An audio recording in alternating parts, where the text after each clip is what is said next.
মটু টটু কোন সজন ওম ওম ওম তুমি দেবী দিয়া তোমার হয়তো পরিচয় মই এই ত্ৰিজগতৰ মাতৃ আৰু তোৰ জন্মদাত্ৰী লক্ষ্মী মাতৃ ওৰ মাতৃ এই এই মাতৃ এবাৰ হয়তো তুমি মুখ হৰিলা সজন কাৰ্যময় কৰিম আধন পুত্ৰ মাতৃ সজন কৰাৰ উদ্দেশ্য মোৰ অতিকে মহান মহান অলপ দিনৰ পিছতেই এই পৃথিৱীত মহাপ্ৰলয়ৰ সৃষ্টি হ'ব মহাপ্ৰলয় অ পুত্ৰ চাৰিওফালে পানী কেৱল পানীয়েই থাকিব মাতৃ যদি চাৰিওফালে কেৱল পানী পানী অকল পানী থাকে পানীৰ মাজত আমি জয় থাকিম কেনেকৈ অসম্ভৱ অসম্ভৱ মাতৃ সম্ভৱ পুত্ৰ ই অতিকে সম্ভৱ কোন পুত্ৰ মাতৃ মইতো বৰ দিছোঁ বৰ দিছো তই মই জল জল থল স্থল আকাশ আকাশ পাতাল পাতাল সকলোতে মুক্তভাৱে বিচৰণ কৰিব পাৰিবি আৰু কোন পুত্ৰ মাতৃ তোক সেই বিষ্ণুৰ সুদৰ্শন চক্ৰ আহ আৰু মহাদেৱৰ ত্ৰিশূলেও মৃত্যু নোৱাৰি ঘটাব তোৰেই সৰ্বশৰীৰময় মোৰ এই সৰ্বশৰীৰ মাতৃ তোৰেই সৰ্বশৰীৰময় মাতৃ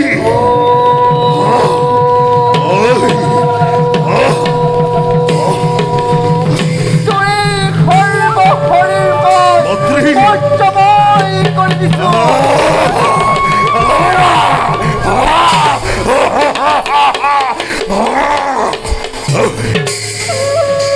এতিয়া তই মোৰ আদেশ মতে সকলো কাৰ্য কৰি যাব লাগিব আদেশ কৰোঁ মাতৃ তেনে কোন পুত্ৰ মাতৃ অলপ দিনৰ পিছতেই এই পৃথিৱীত মহাপ্ৰলয়ৰ সৃষ্টি হৈ সমগ্ৰ পৃথিৱী পানীৰ তলত ডুব যাব বেদ বেদাংগ কৃষ্টি সভ্যতা সকলো পানীৰ তলত থাকিব কিন্তু পুত্ৰ এনেকে মাতৃ মহাপ্ৰলয় হোৱাৰ আগতেই তই পুত্ৰ মই তই বেদ বেদাংগ সকলোবিলাক সংগ্ৰহ কৰি নিজৰ লগত ৰাখিব লাগিব মাতৃ ঋষি মুনিসকলে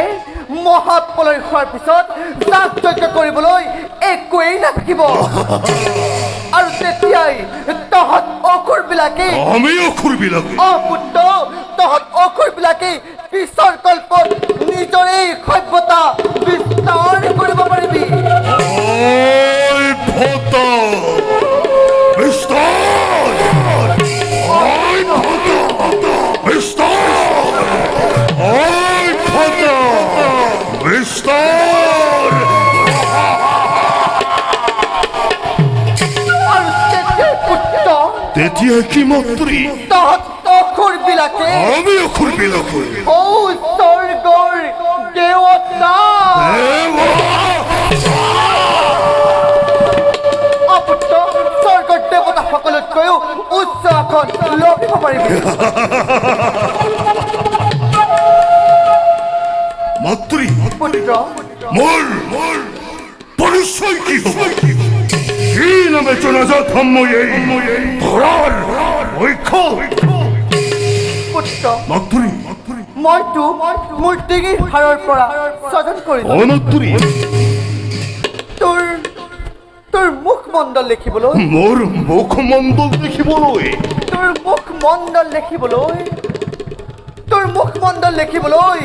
খুৰাৰ দৰে ঘোঁৰাৰ দৰে মাতৃ সেয়েহে পুত্ৰ তোৰ নাম হ'ব মোৰ নাম কি হ'ব মাতৃ সেয়েহে পুত্ৰ তোৰ নাম হ'ব মোৰ নাম কি হ'ব মাতৃ সেয়েহে পুত্ৰ তোৰ নাম হ'ব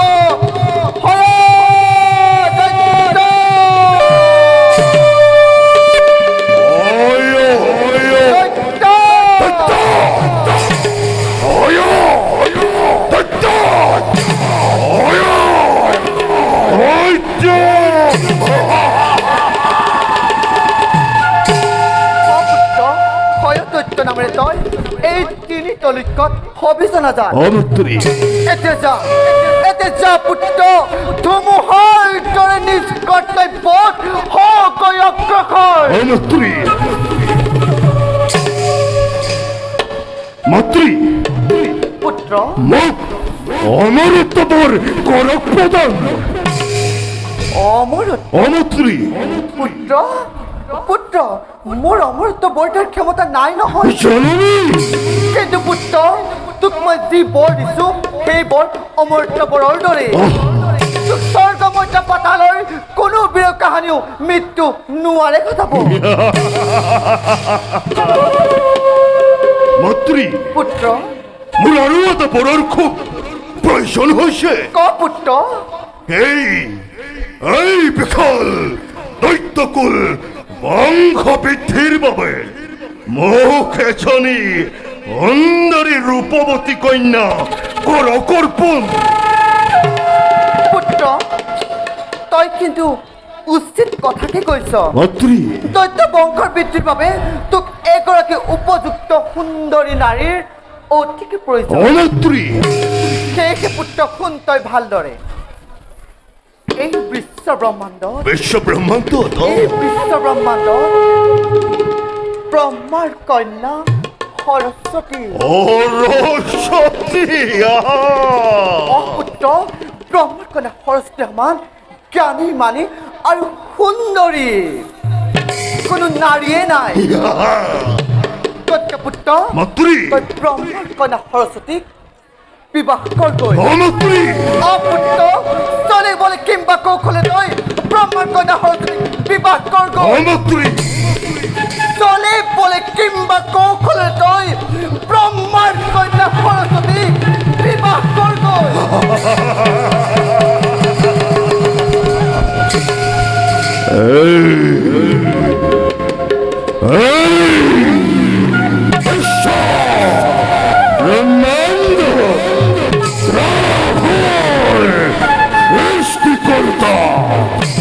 লক্ষ্মীর নন্দন মই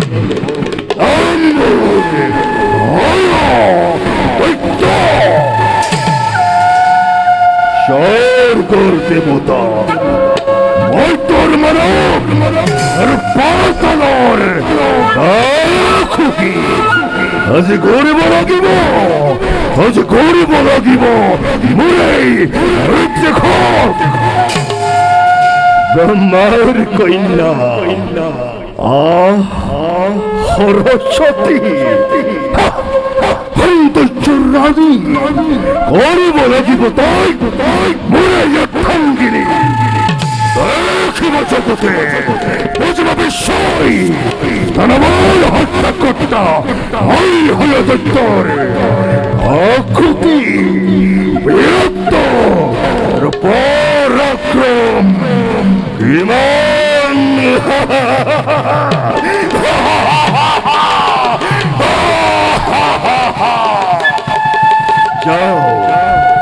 যাও মই সরস্বতীক বিষালে সরস্বতী